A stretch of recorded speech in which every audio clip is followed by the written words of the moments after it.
전영준 신부의 가톨릭 영성 산책 24번째 47 영적 지도자. 여성으로서 처음 교회 학자로 선포된 아빌라 출신 예수의 대리사는 저서에서 영적 지도자에 대한 개인적 견해를 자주 언급했습니다. 아마도 대리사는 오랜 소도 생활 중 많은 고해사제와 영적 지도자를 모셨기에 나름대로 견해를 갖게 됐을 것입니다. 먼저 대리사는 영적 지도자에 대한 일반적인 견해를 밝힙니다. 모든 그리스도 신자는 할 수만 있다면 교양이 있는 지도자에게 마음을 열어 밝히도록 힘쓸 것입니다. 뛰어난 학식을 갖춘 분이라면 더 말할 나위 없이 좋겠지요. 묵상 기도에 전심하지 않는 학자는 묵상 기도를 하는 사람들에게는 별 도움이 되지 못한다고 말하는 등 잘못 생각하는 일이 없도록 해 주십시오.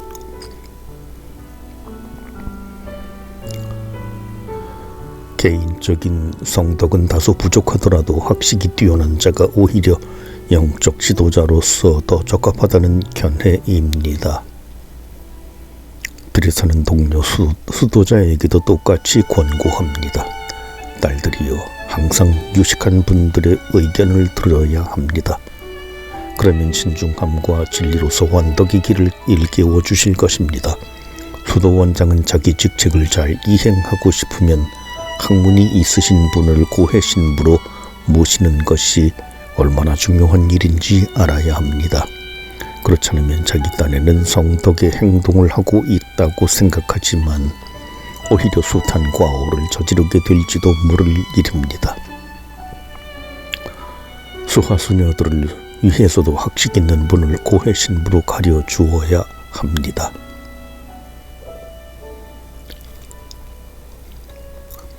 그런데 대리사는 한 명의 영적 지도자를 특별히 기억했습니다. 우리 영혼의 모든 비밀과 주께서 주신 은총을 교양 있는 신부에게 털어놓고 또한 그분에게 순종하는 것을 게을리 말 것입니다. 내 고해 신부 중 한 분은 나에게 벅슬아린 생각을 가지게 했습니다. 그러나 내게 좋은 일을 가장 많이 해준 분 역시 그분이었다고 생각합니다. 사실 예수회 소속 발타자르 알바레즈 신부는 20대 중반 서품 1년차 때 대리사의 영적 지도자가 됐습니다. 다른 많은 사람들의 영적 체험에 대한 이해도 부족했고 본인의 영적 체험도 미진했습니다. 하지만 그는 영적 체험에 대한 수많은 신학 서적을 읽고 배워가며 6년 동안 영적 지도를 했고 대리사도 가장 만족했던 영적 지도자로 기억했습니다. 현대 영성 신학에 따르면 영적 지도자가 되기 위해서는 신앙 공동체 안에서 피지도자에게 신뢰를 얻어야 하고 따뜻한 마음으로 피지도자의 모든 이야기를 경청하는 개방된 자세를 지녀야 하며 자신감을 가질 필요가 있다는 일반적 원칙을 우선 이야기합니다. 하지만 더 나아가서 체험에만 국한되지 말고 계속해서 공부할 필요가 있다고 강조합니다. 즉 영적 지도자가 신학 모든 면에서 해박한 박사일 필요는 없더라도 빛 지도자가 교회의 믿음을 올바르게 이해할 수 있도록 역사, 문화와 철학적 배경 속에서 교리 지식을 익혀 기초를 튼튼하게 할 필요가 있다는 것입니다. 그 중에서도 성경 연구는 가장 좋은 공부라 할 수 있습니다. 아울러 여유가 있다면 인간 이해를 도모하고자 약간의 현대 심리학을 공부하는 것도 도움이 된다고 이야기합니다.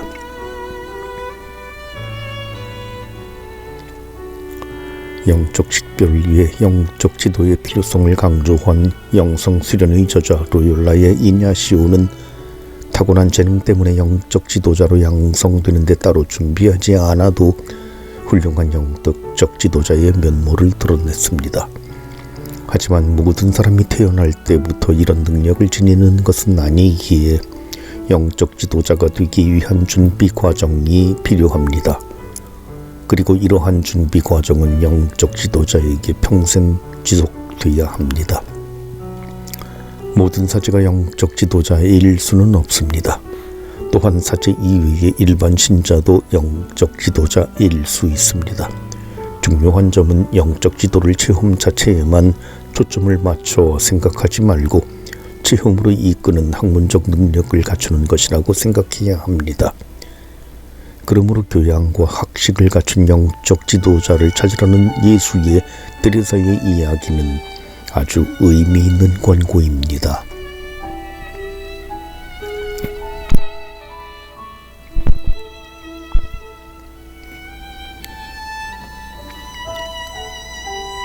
전영준 신부의 가톨릭 영성산책 49 신비생활의 완성. 신비생활에서 발견되는 중요한 특성들 중인 하나의 수동성은 우리 안에 현존하는 성령의 활동과 이끄심을 의미합니다. 그런데 20세기에 들어서면서 그리스도교는 오랜 기간 성령의 현존을 잊고 살아온 것은 아닌가 하는 반성과 고백을 하기 시작했습니다.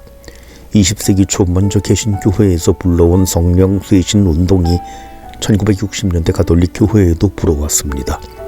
하지만 시간이 지나갈수록 두 교회는 성령의 현존을 어떻게 감지하고 인식할 것인가 하는 핵심보다는 어떻게 드러낼 것인가 하는 부차적인 행동에 더 주목했습니다.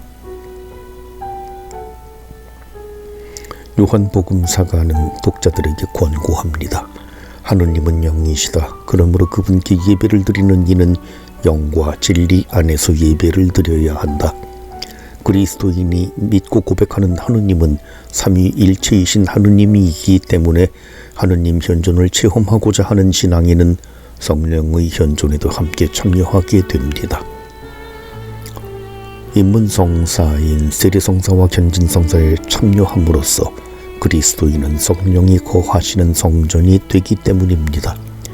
하지만 기본이 중요하고 기본에 충실해야 한다는 점을 세심하게 기억하는 신앙인이 많지 않았던 것입니다. 바오로 사도는 고린토 신자들에게 이야기합니다. 하느님께서 각 사람에게 공동선을 위하여 성령을 드러내 보여주십니다. 그리고 갈라티아 신자들에게 권고합니다. 우리는 성령으로 사는 사람들이므로 성령을 따라갑시다. 그런데 각 교회 신자들은 바오로 사도의 다른 권고 말씀에 더 귀를 기울인 것 같습니다. 성령의 은사, 특히 이언할 수 있는 은사를 열심히 구하십시오. 그리스도인이 20세기에 불었던 성령 쇄신 운동에서 성령의 현존에 참여하는 효과적인 방법에 집중하기보다는 성령의 현존을 외적으로 드러내는 방법에 더 주력하려 한 것은 어쩌면 이러한 바오로 사도의 권고를 편협하게 이해한 것이 아닐까 생각해 봅니다. 따라서 하느님의 영, 즉 성령의 이끄심을 통해 참여하는 성령의 현존 체험은 비상한 은사를 통해 자랑하듯이 드러내는 것이 아니라 평범한 일상 속에서 순명하며 다가가는 체험을 통해 드러내는 것이라고 말할 수 있습니다. 그 중에서 성령의 현존에 참여하는 대표적인 체험은 그리스도인으로서 진정한 자유를 얻는 것입니다. 진리가 너희를 자유롭게 할 것이다. 여러분은 자유롭게 되라고 부르심 받았습니다. 그리스도인이 얻게 되는 자유는 통상적으로 사회에서 언급하는 투쟁으로 쟁취하는 자유 개념과 전혀 다릅니다. 그리스도께서 우리에게 은총으로 주셔야 얻을 수 있는 자유입니다. 때로는 그리스도를 위하여 스스로 자신의 자유를 기꺼이 포기하고 그리스도의 종이 되고자 하는 역설적인 개념입니다. 바오로 사도는 고린토 교회 신자들에게 이러한 가르침을 강조했습니다.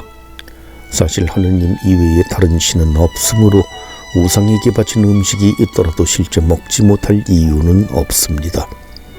이렇게 생각하는 신앙심 강한 신자라도 만약 신앙심 약한 신자가 이방신을 위해 바쳤던 제사 음식을 먹는 것을 꺼린다면 그들의 신앙심을 보호하기 위해서 그런 음식을 함께 피하는 것이 진정한 그리스도인의 자유라는 것입니다.